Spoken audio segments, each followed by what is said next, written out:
Okay, so we are going to have some time in the afternoon to get together in smaller groups, in community groups, and talk about the kleshas because I want to allow it to have a little bit of time to stew. You know, we just finished covering that. So I'd like you to have your lunch break at least to kind of sit with that information. And then we'll have a chance to get together and talk with each other about what that brought up for you, or how you might have identified any of those causes of suffering as far as the impact in your own life. So what I'd like to do now is go over our next tool, and then we'll have a practice to finish our morning session, which I'm so thankful because for some reason I thought that I had to say goodbye to you all at 11, and then I checked and I found it was 11:30. And so I'm so glad that I have some more time to share with you this morning. It's flying by. So we are going to go into meditation, one particular form of meditation. But before we get there, I want to talk about meditation in general, because I know that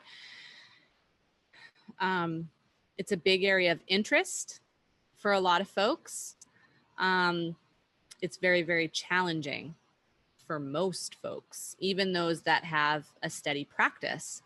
I consider myself a relatively steady practitioner of meditation, and I still would never attempt to say that I find it easy. Literally every single day that I sit for meditation, every single day, I say to myself, I don't want to do this, or I try to find excuses to not do it.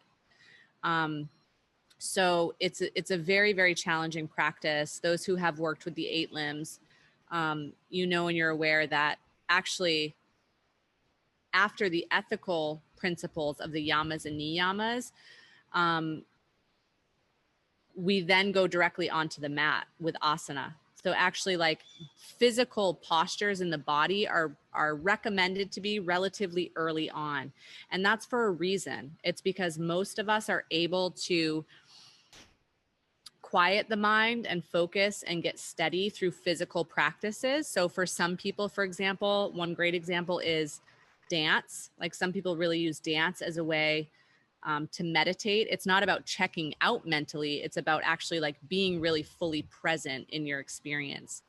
For other folks, that's things like physical training, like circuit trainings or even weightlifting, where they can like really get into their body. And then they're like, oh, my mind wasn't distracted. I just worked out for an hour and actually my mind stayed really present. So the body is a really great avenue to get into that. Most people probably wouldn't stay on this path if the very first practice they were ever handed was meditation. Like, yeah, go ahead and go to a 10-day long silent meditation as your first step into the world of yoga. Probably most people would, I would venture to say, would probably quit, or they may not even make it through the meditation, and probably just be out, because it's extremely challenging and it can churn up a lot of stuff within you. So the biggest, a very common view on meditation is like, I can't do it. Either it's just simply like, I'm not good at it, so I just don't bother. Because those people that meditate every day, like, they're able to get their mind silent, and I just can't do that. So I'm just not going to bother. There's that. And then there's also, I'm too busy to meditate. Those are like the two major, like, who has time to sit down for an hour every day and just do nothing? Like, especially if it's viewed as doing nothing, it's very easy to say, like, I don't have time to do nothing. That's not an option in my life. So I want to talk about like how to kind of navigate around those blockages, and also some of the benefits of meditation, and then a little bit more particular about the practice of mudita, which is what we will experience together. So first of all, if any of what I just said sounded familiar to you, like if you were like, yeah, that's me. Like, I hear meditation and I go running in the other direction, even though I know, like, everybody says it's good for you. You know, it's all over the magazines now, but I just am not into it. Then I just want to say that there is no rule about how long you have to meditate for. And you might find it surprising that a lot of the studies they've done as far as like the ability for meditation to really begin to impact our lived experience, the meditations are very short, very, very short. Typically, it's like 7 minutes a day. 7 minutes. I mean, that's certainly a lot less, significantly less than most of us spend mindlessly scrolling on our phones. 7 minutes is very little time. So that's one thing I wanted to give you all, because I think some people think like they have to sit and meditate for an hour. And that is like it's not what you need to do. It's not recommended actually, unless you're like at this super high level. Like if you've been meditating for the last 10 or 20 years, then by all means go for an hour-long meditation. But I can tell you an hour of meditation is not something that I ever do, ever. My daily meditation practice is typically 10 minutes. Or when I can't swerve around that feeling of I don't have time for this, then I will do 6 or 7 minutes. That's it. And a little bit goes a really long way with meditation practice. It's not about sitting for hours in silence, but if you can create a consistent practice of just a couple minutes every single day. And again, just think of like every time you pick up your phone or open your computer and you're just like scrolling the timeline, set a timer and just see how long you do that for, because I can almost guarantee that you could have got your meditation in probably. So, and the studies on meditation have shown us that if you can meditate consistently daily for 7 minutes a day, that you can start to reap these huge rewards as far as developing patience, developing compassion, self-compassion, and compassion toward others, allowing yourself time and space to slow down, which some of you had mentioned this morning about the practice, like, wow, it felt good to have permission to slow down, or I felt so settled, you know, to not feel like you're going in 10 different directions all the time. It's not going to happen instantly. Most days when I sit for meditation, when my meditation timer goes off, I'm like, dang, I didn't actually meditate at all. I just sat and worried about how much time my meditation was taking. And then my buzzer went off. So I guess I'm done. But, you know, that's kind of how it goes some days.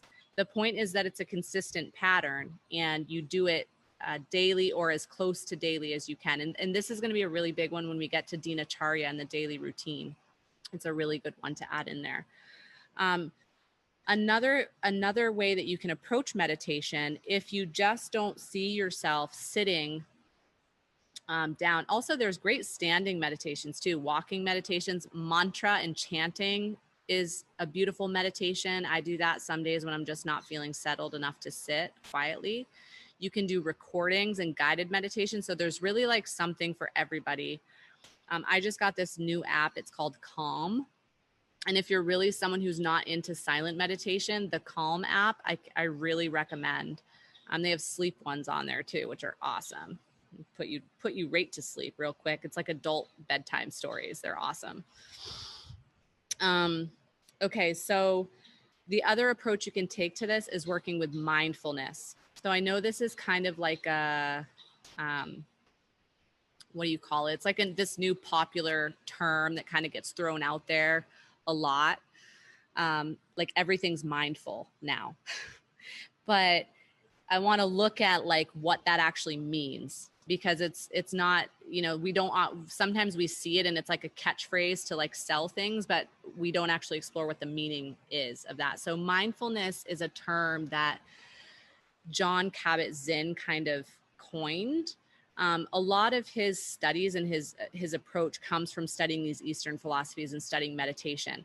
The thing is, what he found was that when he brought these practices to the West, most of us as Westerners, we were not, and we are not equipped to just sit in a room in silence for an hour and meditate. It's just not part of the world that we like live in and have created. So it's very unsettling for us to do that. And so he developed mindfulness-based stress reduction programs to bring into the workplace. And so essentially his definition of mindfulness is paying attention. It's very simple. Paying attention on purpose in the present moment and non-judgmentally. So I said simple, I didn't say easy, right? It's very simple. What I mean by paying attention on purpose is that we can all catch ourselves in a place of meditation kind of accidentally. Like in athletic pursuits, they would refer to this as like being in the zone. You know, when you just are like, oh my gosh, I got so focused that like 2 hours just flew by. I don't even know where it went. That's kind of like a heightened state of consciousness of meditation, and it can happen accidentally. But mindfulness is making a conscious choice or effort to pay attention. So on purpose is the key part of that. In the present moment and always non-judgmentally. So it's like, if you're paying attention and what you notice is that your mind is super active, it's also being like, okay, that is what's happening. My mind is super active. And that is what I'm noticing in this moment without having to, you know, attach any sort of critique or judgment onto that. So I bring this up because for those of you that don't feel like meditation, like seated meditation is a possibility, it's just not something that you're into or feels accessible for you, I really recommend for you layering on mindfulness practices to your life, because that can be your meditation. And what that means is that everything from like doing the dishes to folding laundry to your walk or your bicycle ride or your car drive to work, your commute, eating is a really good one, can actually be your meditation. So especially if you're like if you're really into multitasking, which they've proven this is actually very inefficient. Our mind's not capable. We actually need to do one thing at a time. But if you like to convince yourself, you like to tick multiple things off the list at the same time, mindfulness practice might be the way to go for you. So you can practice mindfulness as you're eating your meal. I'm paying attention to this bite that I'm taking. What does it taste like in my mouth? You know, like, what does it feel like? What's the texture? Because something so simple that we do every day, but a lot of us are like, you know, piling it in, or we're eating. I mean, I do this one a lot. I'm like eating while I'm eating and I'm answering emails and I'm, you know, drinking the water, and, you know, that's not meditation. Like, I don't even remember what I just ate. I just put something in my system. So you can take, you know, typical tasks that you do day to day, every day, and that can become like, okay, when I walk out of my house to my bicycle or to my car, that's my time every single day for meditation. Right? I'm going to pay attention to how it feels when my foot hits the ground, or the rhythm, the cadence of my walk, or the smell of the leaves in the air, or the sounds of what's around me. So what's important with this is that it's more about creating a habit than forcing something into your life that's not realistic. Because I can assure you, if you force meditation onto yourself, you will not stick with it. So it has to be something that truly resonates with you. I see this happen a lot with folks that are just have the idea stuck in their head that Zazen meditation is it. And when I say that, I mean seated, like what you visualize in your head when you hear meditation, someone sitting on a cushion, you know, in silence with their incense.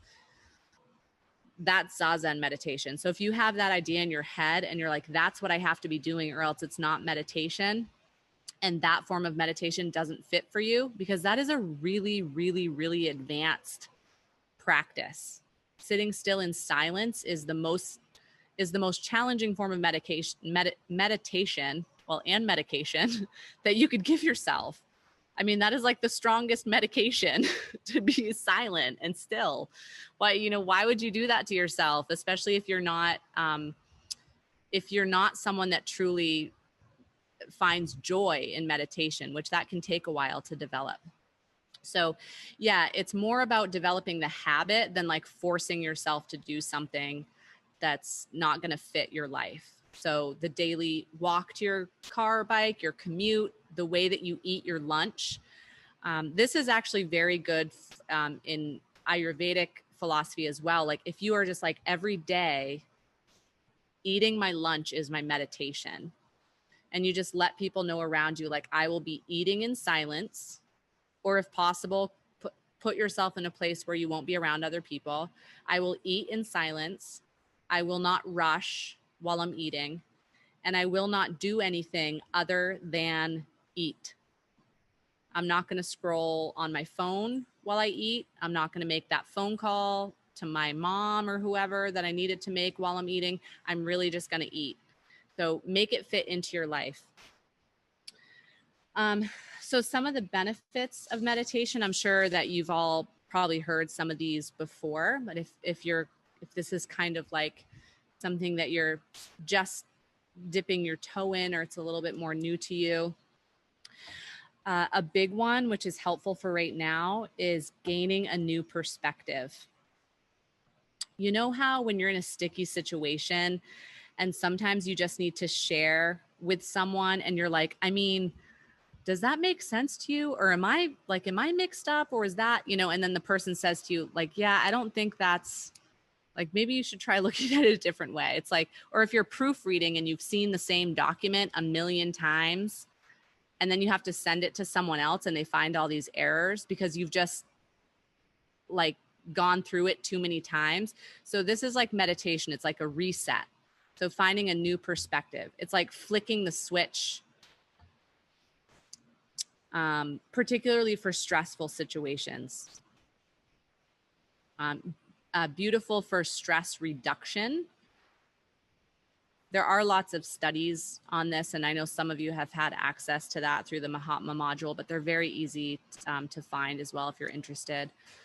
Can diminish anxiety, has been proven to diminish anxiety. It promotes emotional health, which is huge. Emotions are like a whole other language that many of us don't necessarily get taught. We have to hope to learn it ourselves, or we end up on some sort of a path like yoga or Ayurveda that helps us learn that. So meditation is really great for this. Stress management, self-awareness. This is a really big one. And Chloe, with what you were asking, that's why I said we're just going to kind of layer on all the tools, but ultimately every single one of them is a tool about observing yourself. And this is why maybe some of you have noticed this. You have a problem, like a puzzle. When I say problem, I mean puzzle, like something you're trying to work out or figure out. Or you're like, creativity is a little stagnant. And then you go and you do something like super mundane, but quiet, like take a shower or go on a quiet drive. And then all of a sudden the light bulb goes off and you're like, oh, I know the answer. It's like, because you're meditating, you didn't even know it. Like, does anyone get the most brilliant ideas ever in the shower? That happens to me a lot because it's like nobody's yelling my name. No one's like pulling on my clothes. I'm not distracted by 100 different things. So essentially it's like a little mini meditation that you're having. So it's beautiful for a reset, for finding self-awareness, for nurturing creativity. Of course, for focus, ability to exist in the present moment. I know that seems kind of obvious. However, for some people, it is really challenging for various reasons. It could be simply a distracted mind. It could be something like PTSD, where the person is actually living in a different time and space than this present moment. Yeah, Zazen meditation, not recommendable for that particular situation, but it really like helps us build a relationship with being present. It can help us become more positive. So it kind of helps to dissipate the negative emotions. And I think that's in large part due to the self-awareness. Like when we have time to sit still and be quiet, we might notice that the suffering that we just talked about, the kleshas, like you might be able to go, oh, okay, that's really my ego and my I-ness. And now I've had a moment to sit with it. And I remember that the world actually doesn't revolve around me. So it feels a little bit softer coming out, right? So that time and space for self-reflection can help reduce negative emotions, general negative responses, can reduce suffering. Creativity, I already mentioned, and patience and tolerance. It can help lengthen your attention span. This is a good one for the year 2020. So, you know, now the generations that are coming up now have actually never experienced life without social media, without email, without computers. So our attention span as a collective is shrinking. I see this stuff because of our work with marketing. I want to say now, it was like, honestly, just a couple of years ago, it was something like a minute. Like you have to make sure your promotional videos are like a minute or less. And now it's something like 7 seconds. I'm not even joking. And I think that this is why things like the Reels and TikTok are so popular, because it's literally just like a flash, and that's all we have attention for. So meditation is going to help us develop that again, an ability to like sit with what is and not just be like, swipe, I'm already bored, swipe, because you can't do that when it's your life. You know, you got to like be with what's happening in your life. You can't just be like, nope, next video. So that's a good one. It can help with memory loss. I mean, it can help with cultivating a stronger memory. Like obviously if you're thinking of something, although they have done studies with meditation with Alzheimer's patients as well, with quite positive impact. It can generate kindness, compassion, metta. Meditation is wonderful for folks working with sleep limitations. So things like insomnia, or like nightmares, night terrors, just general restless sleep. Meditation can help improve and nurture more ability to sleep more restfully. It will generally decrease blood pressure. This is, of course, because it's generally calming. And I say generally because meditation is not calming for everybody. For some people, it's like really makes their skin crawl, and it really kind of turns up the anxiety. That's why I said, you know, you got to be sure that you're working with the type of practice that's best for you, and sitting still and silent may not be the type of meditation that's good for you as an individual. Another interesting thing about meditation is that they've done studies, and it can actually help improve and support pain management, which is so interesting. And I know because I did this practice when I was preparing for the birth of my little guy. Something like hypnobirthing practice is really all about that. It's not so that you like won't be present with your birth. It's really about helping you manage the pain of birth and be uber present with what's going on, which is pretty cool. So for people who have like chronic situations where they're having high levels of pain, a steady meditation practice can help and can support that. Can you all still hear me okay? The rain just kind of, yeah. Some of you remember how loud it can get here with this roof with the heavy rain. So, and then last but certainly not least, what's wonderful about meditation, which is not necessarily the case with some of these other practices, even some pranayama practices or some asana, like physical yoga practices, is that meditation is available to everybody. It really is a rare practice that is accessible to all because it doesn't cost anything, and it can be done in 1,000 different ways, whether it's mindfulness practices or actually seated meditation. You don't need equipment to do it. And so that's, of course, a very beautiful part about this tool and this practice, is that it's accessible for everybody. Okay. So I want to go over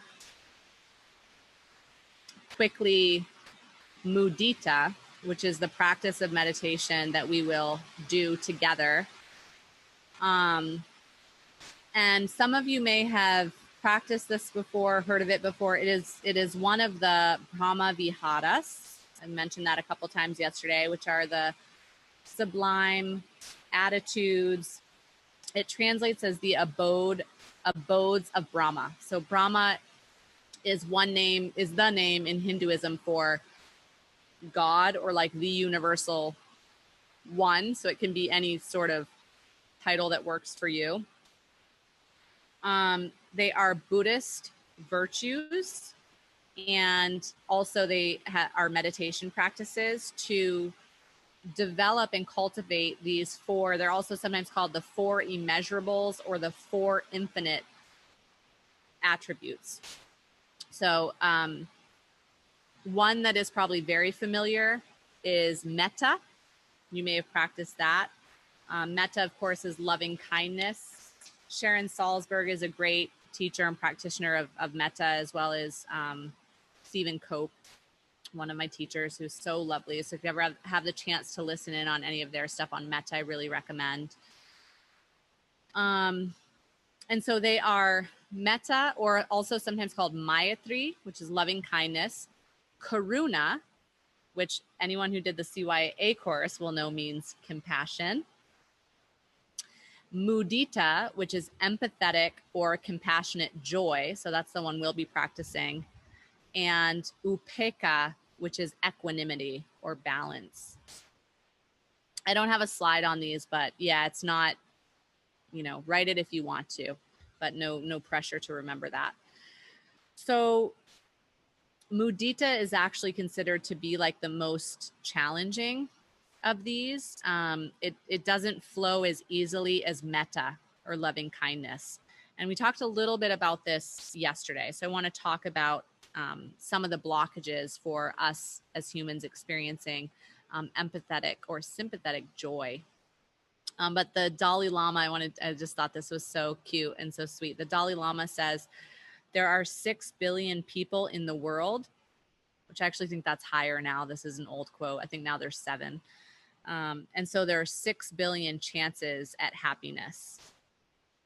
And I just loved that. It's like, if we are able to experience both our own joy and then also additionally be able to celebrate and truly feel joy for all of those around us when they're in a space of celebration, it really does open the door for this just infinitely joyful human experience.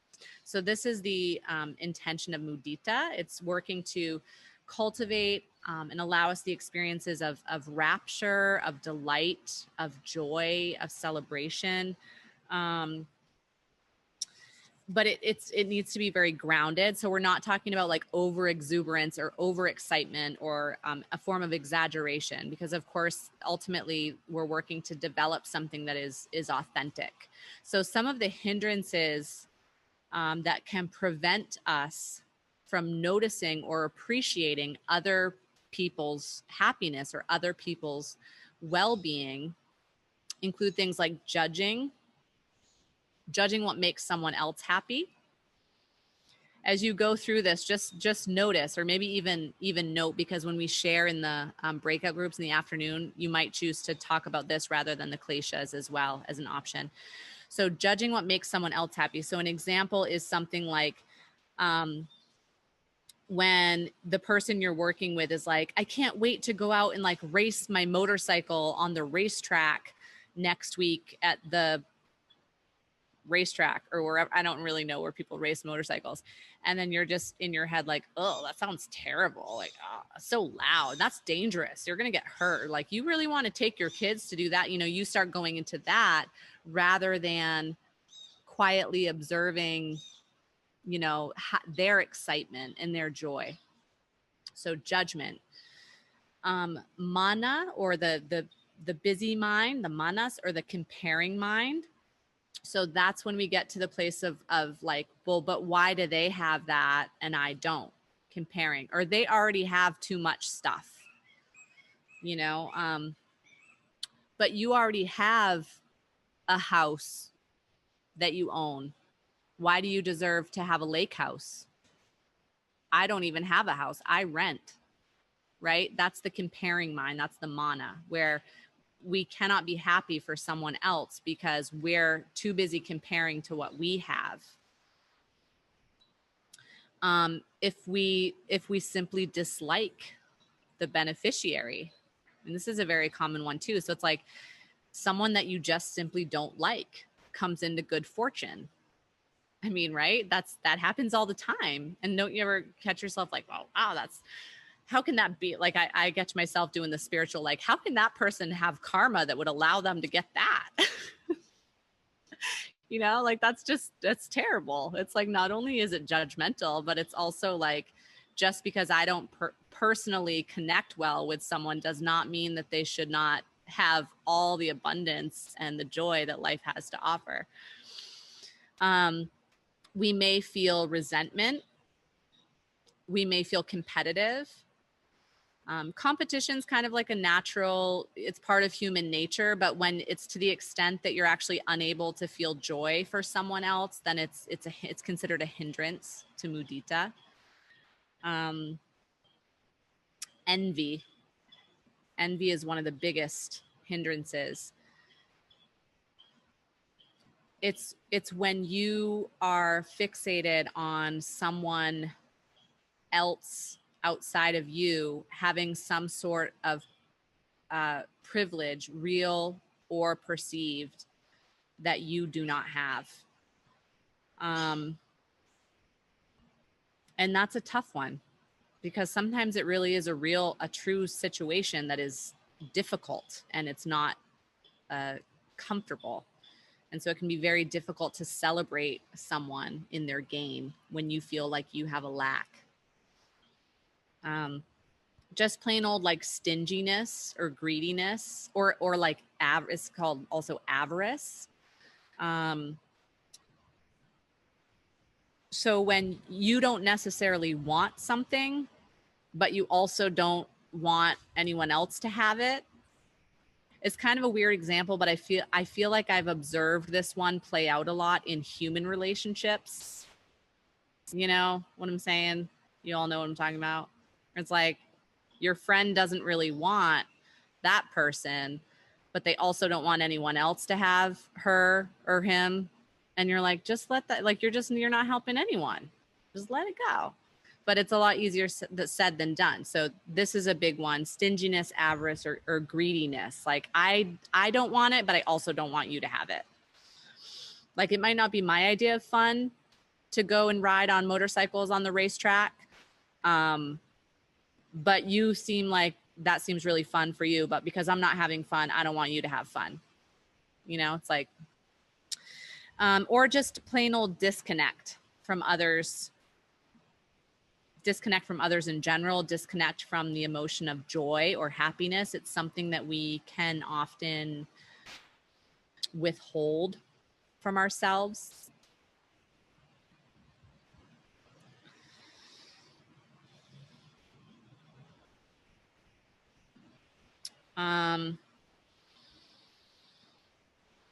Yeah, it's not, this is worth mentioning. I wanted to offer this. Hang on, I want to get her name so I can reference. Winnie Nazarka. This is from some information from Winnie Nazarka. She says, and I think this is important because this can be very tricky. We aren't doing mudita meditation for unskillful or unethical behaviors. So the example that she gives is that if a hedge fund manager is growing really, really rich from cheating his clients, that's not what Mudita is not about celebrating that hedge fund manager that's like cheating people. Mudita is about celebrating and honoring authentic, natural, like playful joy, everyday joy, not gains that are kind of come upon in precarious ways. So the Mudita meditation is very similar to metta meditation that many of you may have practiced before, and we are going to move into it in just a moment. So make sure that you're set up in a way that's comfortable, and it doesn't have to look like Zazen. So if you are most comfortable on a couch, or you could even lie down on the floor as long as you can stay present and aware. You could sit certainly on your yoga mat and crisscross. You could stand. You could do it as a slow walk as long as you can hear. So find anything you need to be comfortable. Support your back if you'd like. Certainly if you're at a desk chair, if it's comfortable, you can stay there. Please have both of your feet. If you're sitting in a chair, please make sure that both of your feet are making contact with the ground. So just to give a little bit of a preview of the way that we will move through this, similar to metta, we are going to first offer mudita to a beneficiary or like a friend or a positive relationship, then to a benefactor, maybe not someone that you know, but someone that you visualize as having been successful. Then a neutral person, someone who maybe you know their face or maybe you know their name, like maybe based on email correspondence, but you don't actually like really know the person at all, but find a specific person. Then a challenging person, someone who maybe for one of the ways of hindrance that we just went over, it might be more difficult to celebrate their success or their joy. And then lastly, to all beings everywhere. So that's going to be the flow that we move through. So come to a comfortable seat. If it's comfortable and is safe for you in your practice, you can allow your eyes to close. If you prefer not to close your eyes, you can fixate your eyes on a point on the earth or a grounded point.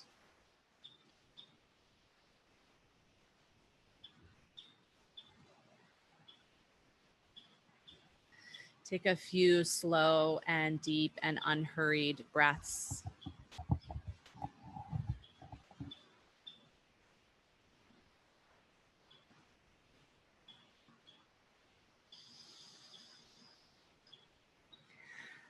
And then begin by bringing to mind someone toward whom you feel affection, you have a positive relationship with, could be a partner or a loved one, a family member, a very dear friend. Find someone in your mind, name someone, let it be very specific. So we're not like just in general, everybody that I love and care about. Find a person, very specific. Review the blessings in that person's life. Think of the joy that you have been able to witness them experiencing, either present or in the past. And repeat these phrases to yourself silently. I'm so happy that you're happy.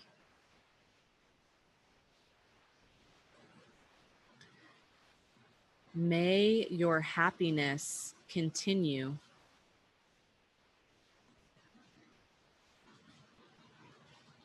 May your happiness increase.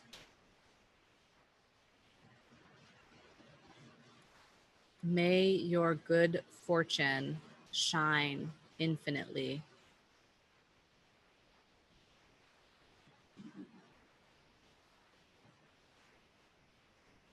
And let these words kind of reverberate in your heart as you share the last moment with this loved one.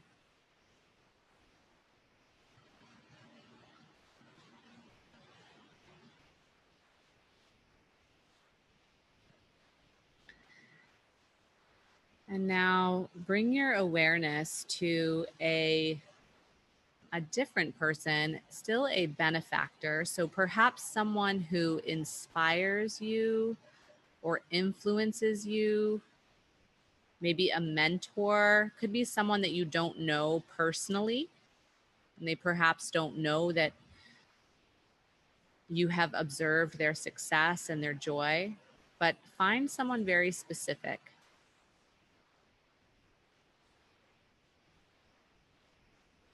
And repeat to yourself silently,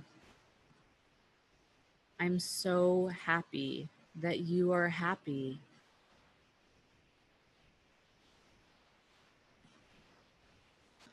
May your happiness continue.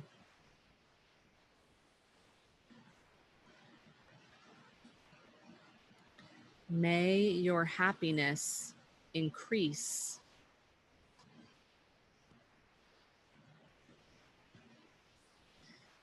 May your good fortune continue to shine.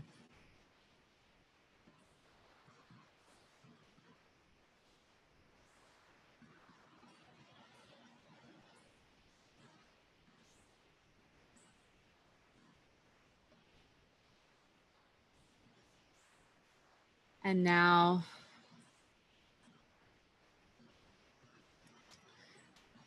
thank that person for their influence, for that moment of shared joy, a silent blessing of thank you. And bring to mind a neutral person. So, again, please find someone specific rather than an idea of someone. So, it could be someone that you pass on your daily commute, someone in your office that you see but you don't know, someone who helps you out at the grocery store, someone who helped you place your vote or ballot, a specific person, but someone neutral. You don't know anything about their life. Visualize that person in their joy and in their celebration. And repeat silently to yourself and toward this neutral person, I'm happy that you're happy.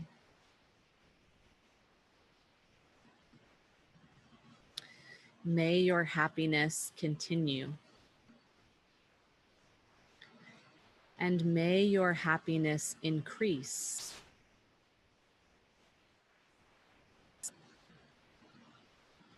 May your good fortune continue to shine.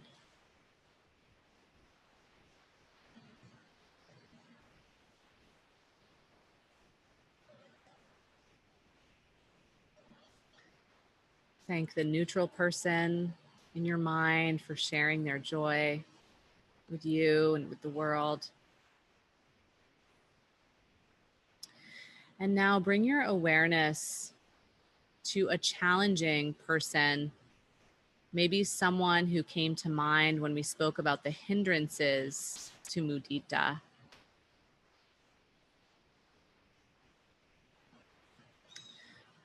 Picture someone specific, maybe someone who presently or in the past you have been challenged by celebrating with them in their joy. See them in your mind and send them this silent blessing and acknowledgement. I am happy that you are happy.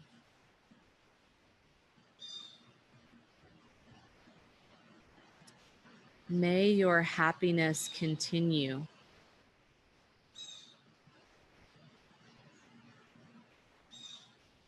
My wish for you is that your happiness will increase.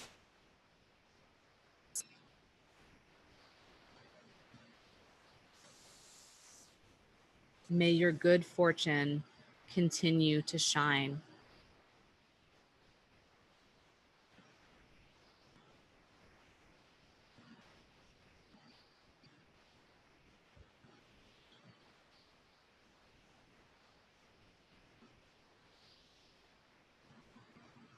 And thank this person who has brought you a challenge and an opportunity to expand your empathetic joy.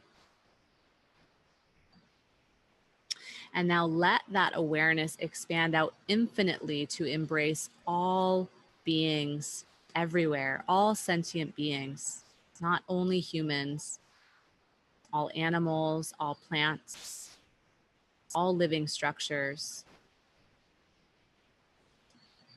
I'm happy that you're happy. I wish for your happiness to continue.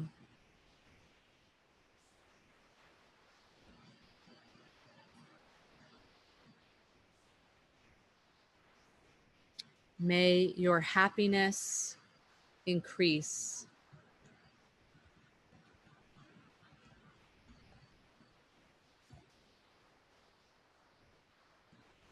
May your good fortune always shine.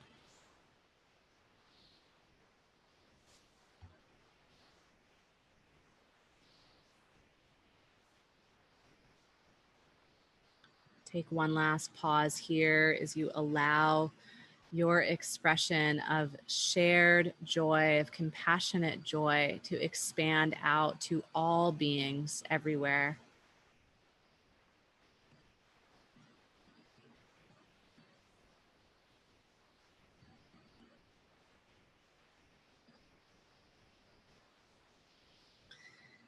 And as you are ready,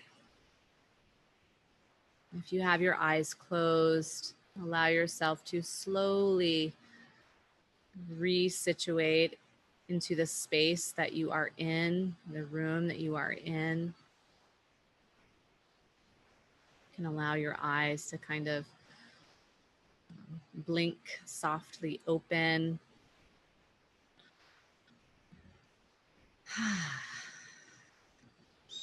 Well, that was certainly a really beautiful meditation to observe, because I don't know if I've ever seen so many people smiling so much while in meditation. So that was so sweet. And I could really feel you all sharing and expressing that empathetic joy. So I am happy that you are all happy. I wish for your happiness to continue to increase, and may your good fortune shine. So, namaste, yogis and yoginis. It is time for our lunch break. I encourage you to take some time, of course, eating, perhaps journaling, for anything that impacted you, or any equally any questions that may have come up. Please don't journal while you're eating. Maybe you could just eat and only eat without doing anything else. Eat mindfully. Take notes, send questions. And Kelly, yes, I see your question about sending the meditation. I actually have a recorded copy of that, and it will be up for free on our new site. So you'll be able to get it for free once our site is up live. And the 4 Brahma Viharas I put there in the chat box, Rachel, that is the Buddhist concept that these practices come from. So thank you all so much. We will be back at 2 p.m. At the end of the afternoon session, there will be a practice, but there will be time to change clothes and change setup. So for 2 p.m., just make sure you're in for whatever's comfortable for you. Yes, and Ria, I will put the names of those teachers in here right now. Nicole, do you know if Sharon Salzberg is with an E or a U? I'm pretty sure it's with an E. Okay. Okay. Yeah, and so Sharon Salzberg and Stephen Cope have great studies and podcasts and books, and their main study and focus is on metta, on loving kindness meditation. So really great resource if anyone's interested in that. So thank you all so much for your time and attention and awareness. Have a beautiful, joyful lunch break, and I'll see you all back at 2.